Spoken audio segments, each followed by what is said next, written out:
नमो तस्य भगवतो अरहतो सम्मा सम्बुद्धस्य। सम्यक संबुद्ध ने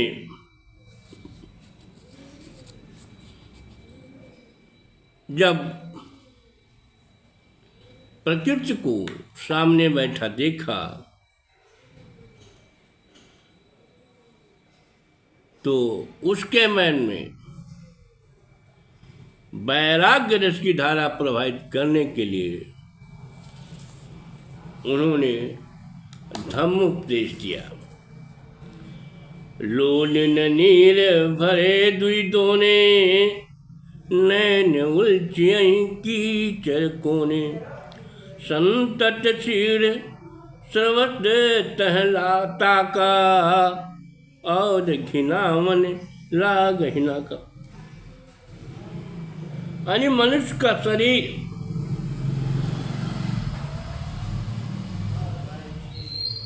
और उसके जो अंग हैं ऊपर से तो सुंदर चुकने वो अच्छे लगते हैं, लेकिन अंदर से वे गंदगी के खजाने हैं। जैसे आँख पानी आना, कीचड़ बहना,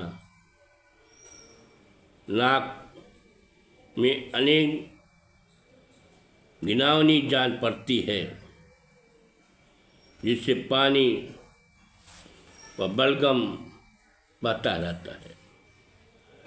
लागहीं खूंट भरे दुई खोरे, कान कहाँ वहीं पाप कटोरे। थूक कखार झरत कपलारू, बदन विवर्जन नरक दुआरू। कान तो फूट व ममाद मैल से भरा हुआ है, मुखद्वार तो मानो नरक का दरवाजा ही है, जिसमें थूक बलगम लात के अलावा अनेक गंदगी निकलती रहती है। भरत त्रिदेव से झरती मलमूता, भद्र शरीर भरे सबहूता। बूढ़ भये तनु जर जरयंतु, डोलत मूढ़ झरहि सब दंतु। शरीर देखने में तो बेहद सुंदर लगता है, लेकिन अंदर से यह बहुत घिनौना है। यह बात पित्त कफ इन तीनों दोषों से भरा हुआ है और उसमें मलमूत्र बाहर निकलते रहते हैं। अंत में बूढ़ा होने पर शरीर और भी जीर्ण शीर्ण हो जाता है, सिर हिलाने लगता है और सब दांत झड़कर गिर जाते हैं। झूलत खाल नयन धस जाहीं, झूलन के बहु झुंड लखायहीं।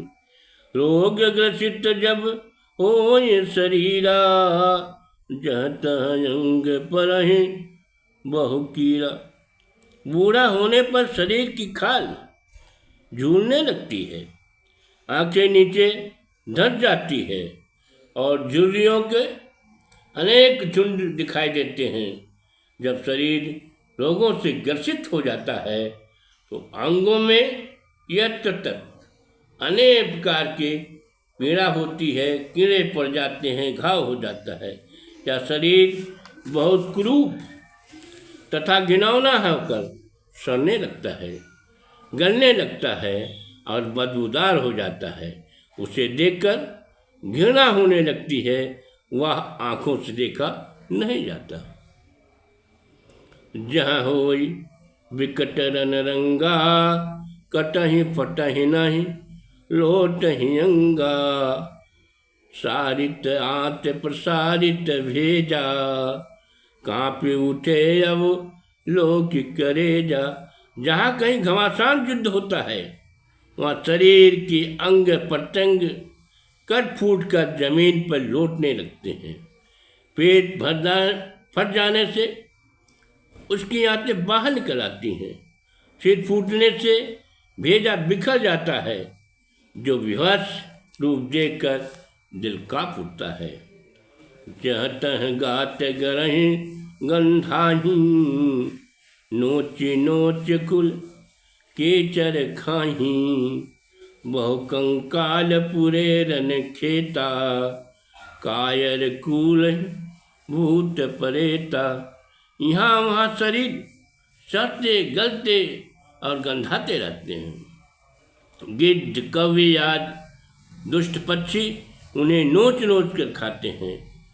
युद्ध क्षेत्र में छत विछत शरीर के अंग को देखकर डर लगता है। लोग भूत प्रेत की कल्पना करने लगते हैं। जाने गई संसार न सारू, मैं यही काल तजहूँ जग सारू। बोधक बुद्ध चरण अपनाऊं, अब प्रभु संग शरण में जाऊं। प्रकृति ने कहा, मैं अब जान गई कि संसार में कोई सार नहीं है। मैं इसी समय सांसारिक जंजाल को त्याग करती हूँ। मैं ज्ञान कराने वाले बुद्ध के चरणों में अपना सर झुकाता हूँ। हे भगवान, अब मुझे संग की शरण में ले लो। शरणा शरण समुझ तत् काले, धीरज बुद्ध धरहि वाले। अब तुम बेग गमहु निज गेहूँ, मात पिता सन अनुमति लेहूँ। उस लड़की की शरण में आई हुई जानकर बुद्ध ने शीघ्र ही उसे धीरज बढ़ाया और कहा कि अब तुम शीघ्र अपने घर जाओ और उपसन्न होने के लिए, प्रतिज्ञा ग्रहण करने के लिए अपने माता पिता की अनुमति प्राप्त करो। अपने केश को कटवा करके श्रेष्ठ भिक्षुणी का वेश बनाकर संघ की शरण में ग्रहण कर मानव धर्म को धारण करो। प्रकृति जब घर गई तथा अपने माता से संघ में सम्मिलित होने के लिए अनुमति मांगी, तो उसकी माँ ने तथागत बुद्ध के विषय में बहुत उल्टा पुल्टा बोल दिया और कहा कि तुम्हें अछूत समझकर विवाह करने से मना करने देते हैं, वे तुझे भी भिक्षु बना करके तुझे भ्रष्ट करना चाहते हैं। हे पुत्री, तुम उन पाखंडियों के चक्कर में न पड़ो। बेगे बरावहि काम कुमारू, जाहि बसावहि तो घरवारू। जामह होई तोरी भलाई, करही न सोच करही सब माई। मैं तेरे लिए शीघ्र किसी सुंदर लड़के का चुनाव करूंगी और उसके साथ तेरा विवाह करके तेरा घर बार बसा दूंगी। तू चिंता मत कर, तेरी माता वह सब कुछ करेगी जिससे तेरी भलाई होगी। लेकिन प्रकृति ने तथागत बुद्ध का विरोध न करके अपने माता का विरोध किया और कहा, तुम व्यर्थ की बात करती हो और उनका विरोध करती हो, उनकी आलोचना व्यर्थ में करती हो। तुम हमेशा झूठ और बकवास करती हो। तुम पवित्र पापीन हो, अपवित्र हो, इसलिए सारे भिक्षु को तुम्हें पापी दिखाई देते हैं। हंस समान अमर अचरणु, तीन ही बतावस बायस वर्णु। वेदक नाग फनी समय शूला, वचन कठोर कहसि पटकुला। जिन भिक्षुओं का आचरण हंस के समान निर्मल है, तुम उन्हें कौवे के समान काला बताती हो। तुम नागफनी के कांटों की तरह विधने वाले कठोर और पटकुल वचन बोलती हो। अगर तुम मुझे भिक्षुणी बनने की अनुमति नहीं देती हो तो मैं खाना पीना छोड़कर मीट को आलिंगन कर लूँगी। मजबूर होकर माता मातंगिनी ने प्रकृति को परिज्ञा ग्रहण करने की अनुमति प्रदान कर दिया। बिना ही विलंब कटायस केशु, बेगहि बनायस नीवर वेशु। परिजन संग चलत पथ लागे, आय प्रणत भई अरहत आगे। शीघ्र ही उसने केश कटवा लिए और भिक्षुण का वेशभूषा धारण कर लिया। जब वह चलने लगी तो परिवार के लोग भी उसके साथ हो लिए। जेठमल में सम्यक संबुद्ध के आगे उपस्थित होकर उन्होंने प्रणाम किया।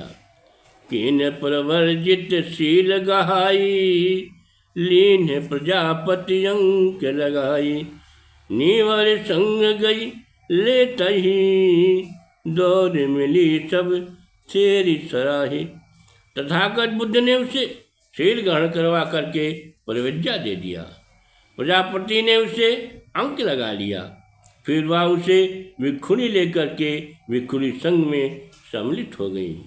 चंडाल कन्या प्रकृति को भिक्षुणी संघ में सम्मिलित होने से सवर्णों को धक्का लगा, वे विरोध करने लगे। तब तथागत बुद्ध ने उन्हें उपदेश देकर साम्य भाव जागृत कर दिया। यथार्थ ज्ञान प्राप्त होने पर सारा विरोध शांत हो गया। कीन समित संदेह भ्रात, भाव सर सही लौट गए सब गेह करी, परिणाम तथा गही। इस बार तथागत बुद्ध ने सबके दिलों में भाईचारे की भावना प्रकट करके उन्हें की संदेह को दूर कर दिया। वे सब प्रणाम करके अपने अपने घरों चले गए।